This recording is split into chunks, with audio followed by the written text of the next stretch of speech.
Melissa Bradley is a coordinator of career partnerships at Beacon College in Leesburg, Florida. Before that, she served as Vice President of Education for Junior Achievement of Central Florida and as a Director of Training and Outreach for the Florida Department of Education. Mary Mealy is founder and CEO of Evolved Education, a New York-based school placement, tutoring, and guidance company. She is also the author of 2 books, Disability Ability and 30 Strategies for Learning Well in College, books that focus on reframing the perspective on neurodivergence and supporting success for students who learn differently.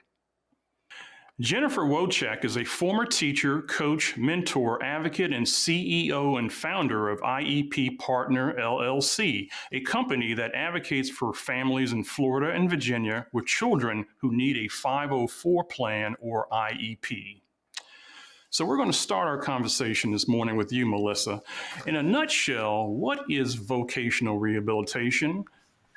Thank you, Daryl. Appreciate you having me today. So vocational rehabilitation is often referred to as voc rehab, a VR. Families might hear those terms also and make that connection.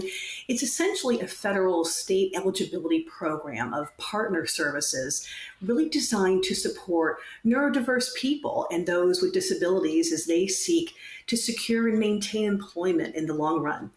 Now, to be eligible for those services, a person must have an impairment that results in a substantial obstacle to employment, and they must require those VR services for employment. So every state VR agency actually employs a team or an army of VR counselors who are there to serve and support that client and can truly help a person with a disability determine their eligibility for all the services that a state may be able to offer. Now, what's important to remember is that these services, that they're going to vary from state to state. So while the language and processes are really just nuances, generally speaking, if you have a disability, it's important to explore those services that your state offers and really become familiar with what's available to you. Thank you for that. Mary, so who actually is eligible for vocational rehabilitation services?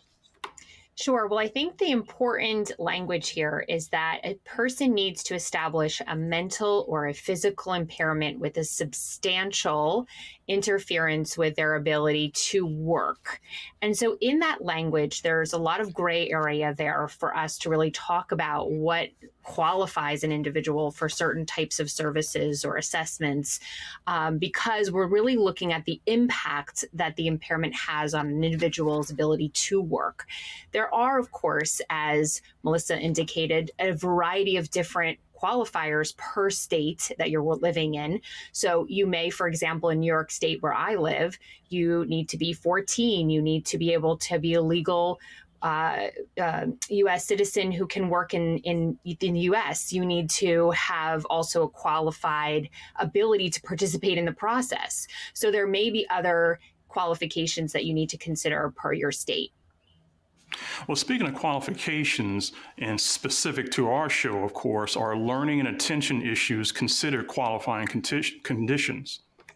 Sure. So for sure, if they will substantially interfere with your ability to work, they will qualify you for certain services, accommodations. Sometimes technology and assisted technology may be brought into a person's plan. So it really is contingent on that qualifier of, is the learning or attentional issue going to interfere with a person's ability to work? That's what we want to really talk about and establish. So that's what we want to look at, especially with learning and attentional issues.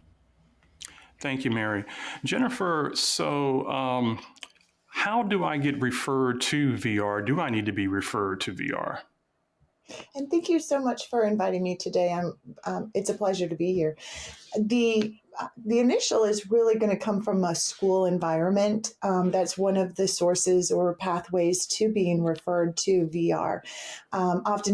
It's oftentimes the fastest way to get there is to reach out to the guidance counselor, the special education support personnel, But that's not the only way to connect with VR. You can actually refer yourself. A parent or guardian can refer you. A teacher can refer you. There are multiple avenues for you to be connected with VR.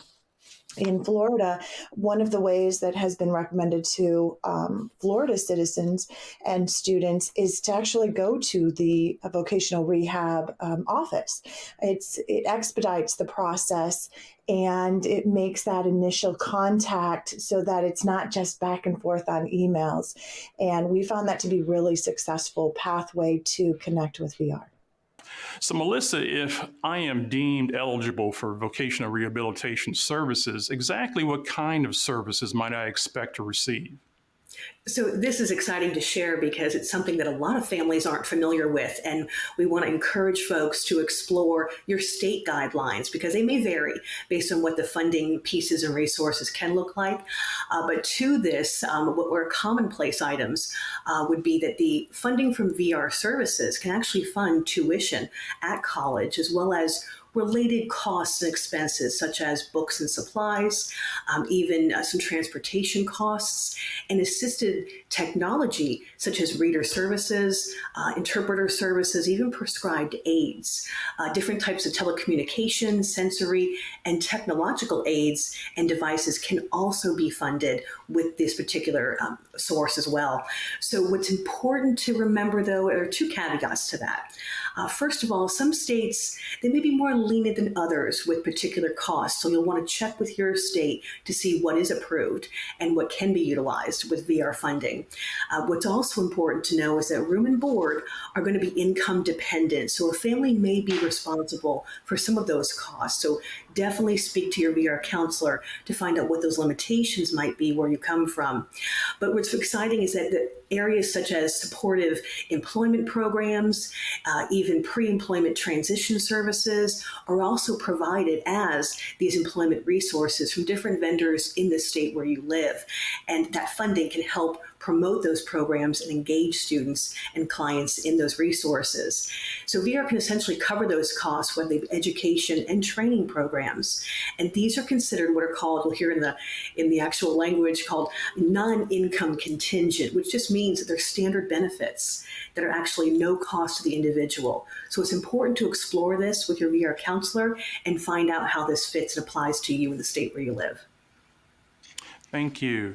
So, Mary, all that probably sounds pretty exciting, even with the caveats to families out there. But before you decide to consider VR, are there some things that parents need to consider? Absolutely. So I think it's important that parents come into this situation with an understanding of their child. I know for my work, we really work on the high school process and the college planning process. And so a lot of times parents are coming to this work with an understanding of how their child has moved through the educational process. And so we can obviously come into this with a lot of different points of conversation, right? We can talk with a child about what they are interested in terms of their career. We can talk with them about their actual neuropsychology and that profile. We can also look at how they actually have learned so far and what kind of accommodations and technologies and assisted technologies they may need to be successful in that college setting. So I think it's very important for parents to plan ahead of time the conversations they may have once they get to VR and to set their child up for that kind of same success that they might have experienced within IEP meetings or other types of meetings that they've had at school already. Thank you, Mary.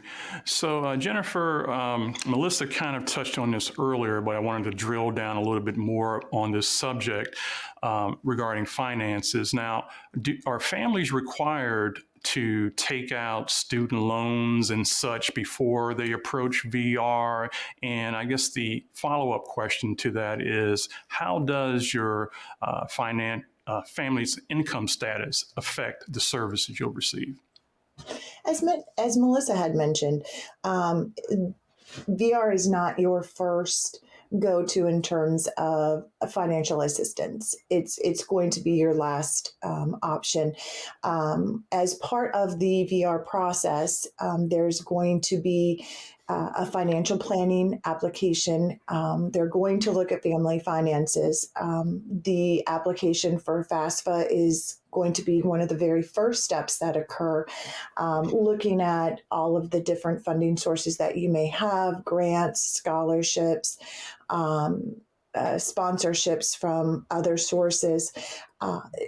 And then after that piece, obviously looking at the financial piece, and then they look at the child's need and the type of employment that they're seeking, and how does that go together. So it can be very, very supportive and helpful.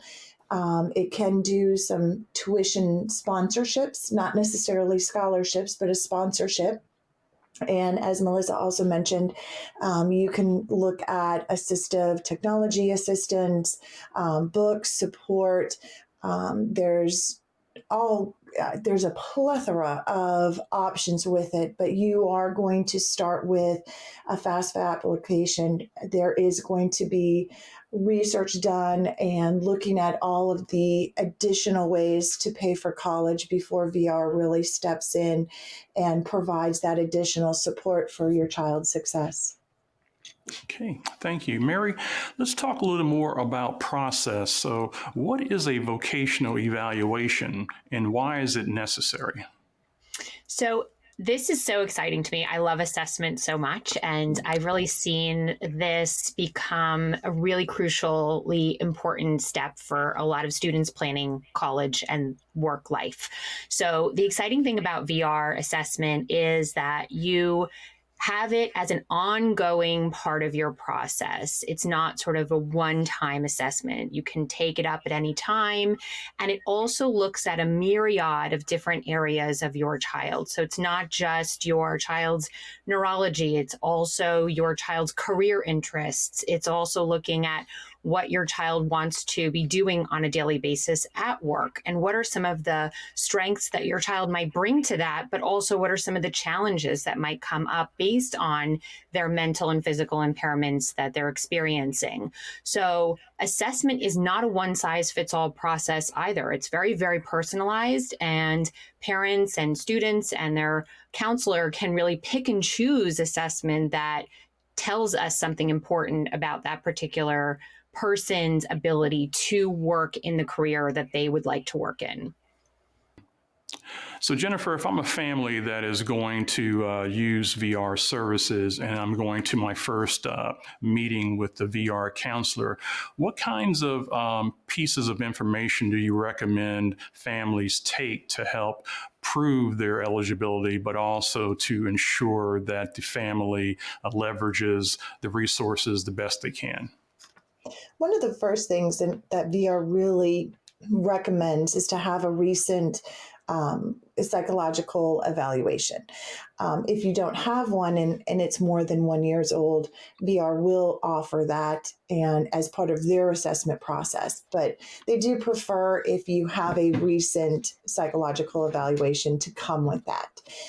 You are going to need to bring some information about your finances. You are going to need to bring proof of an IEP or a 504 or an identified disability.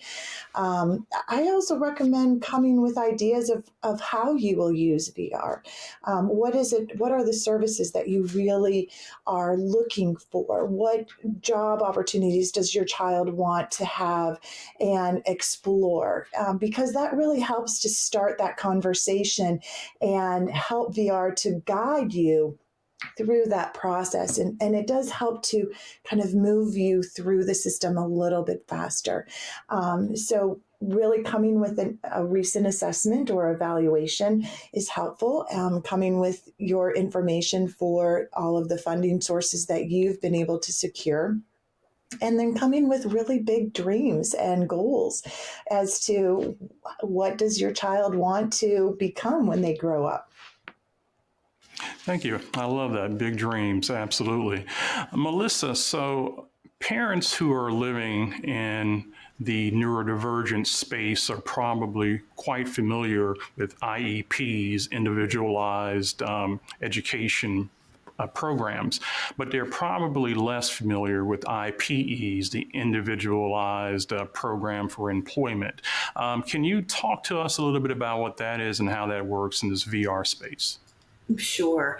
And adding to what Jennifer was just sharing, about the family's work with an IEP is an ongoing process while they're in that K-12 structure.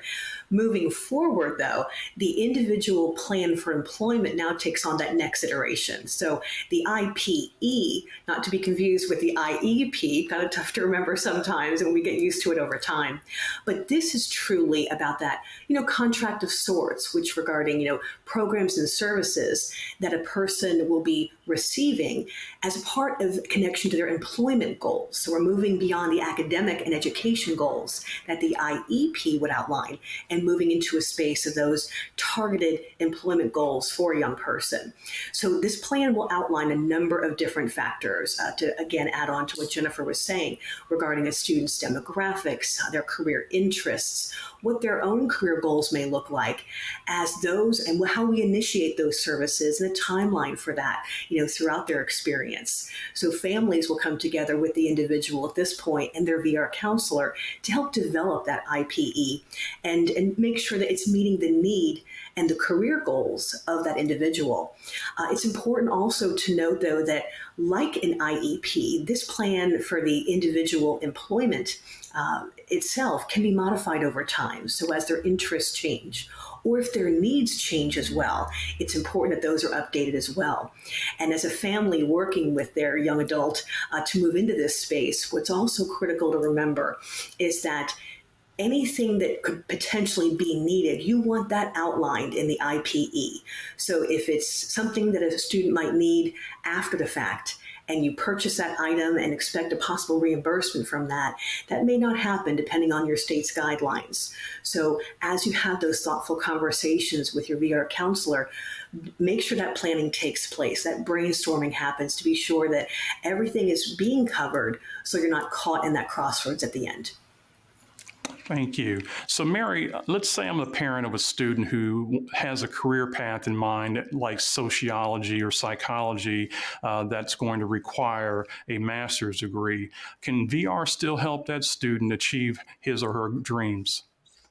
Absolutely. And the key word that you used in that question was required, because if your intended career path requires a graduate level degree, then VR will continue to support you as you create that opportunity of going to graduate school or even gaining a certificate of some kind. So the key is if it's required for you to have that particular degree, then VR will continue to support you.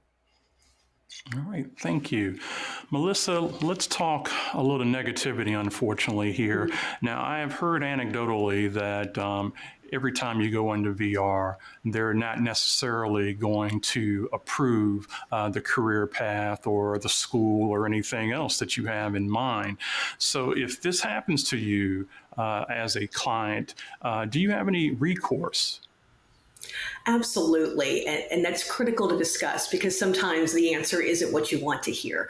So what are those steps then that could be involved to make sure that you're leaning into what the answer is you're hoping for and how to go about that process? So absolutely. So every state employs a VR appeals process. And again, like most details we're talking about today, it's going to vary state by state. So it's important that you know what your state requires. So if an individual happens to disagree with the decision making, that was achieved by the end, then the process is going to begin at your local level with your VR counselor and that local office.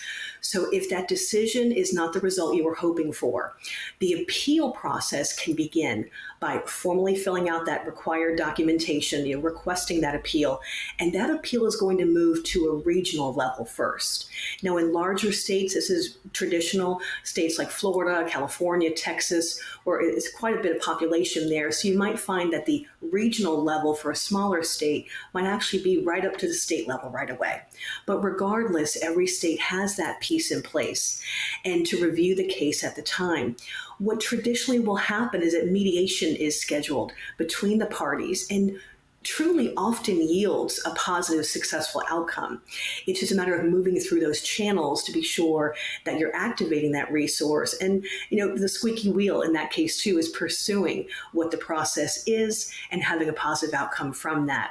So, really, more than 95% of appeals actually are resolved at that first level. So it's critical to follow through with that as a family to ensure that you're getting what you want and need for your child, for your student. It's rare, but should the case ever happen that it's not resolved at that particular level, then a person can request that their appeal be reviewed by an independent hearing officer who will then review the case and the details and then make a final determination. So individuals, though, what's important to note is that if you're seeking any assistance in what that process could look like, or finding an advocate for yourself and for your student who can really, bear down on those details, what your state in particular offers, look into, you can find this on the web, what's called the Client Assistance Program in your state. If you go into Google or any search engine and literally type in that phrase, Client Assistance Program, that will link you then to advocates working in your state who are experts at what your state offers and can work with you as a team to review the VR services that are available and approved by the state in which you live. All right, thank you, Melissa. Jennifer, you get to have the last word today. So I'm a family, I'm moving forward with VR. What are some practical things I need to keep in mind as I start this journey? The first thing is start early. You can connect with VR as young as 14, depending on your state, and certainly by the age of 16. There are amazing life skills, work employment, opportunities to learn off campus while your child is still in high school. So start early, connect with them, have them be part of your IEP meetings. And as regulations would have, when they are invited, they are to be a participant and to be helpful and to really expand that IEP so it's not just school-based, but it's life-based.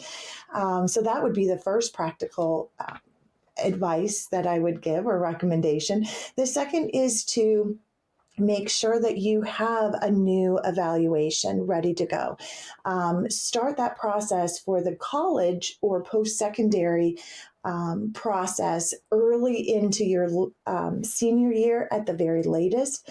I really like and encourage my families to make that connection in their second semester junior year. The process can be about 6 months or longer because of the wait lists that are in place right now. It should be a 90-day process. However, it's once you're in the system that 90 days applies. So start early. Look at all of the available resources and the options that are available for VR. So you go in knowledgeable and able to really present a strong case for why VR is a critical component to your child's success. But most importantly, start early, connect with VR, get into their system while your child is still in high school, have VR be part of your child's IEP and services. Think big, dream big, do your homework, and at the very least, make sure that you are reaching out by the start of your child's senior year to make those connections with VR so that all of the assessment processes and the IPE that Melissa mentioned is in place and ready to go so that you have a wonderful transition into post-secondary education. Thank you for that. It's very exciting prospects indeed with vocational rehabilitation. Melissa Bradley, Mary Mealy, and Jennifer Wojcik. Thank you for the knowledge.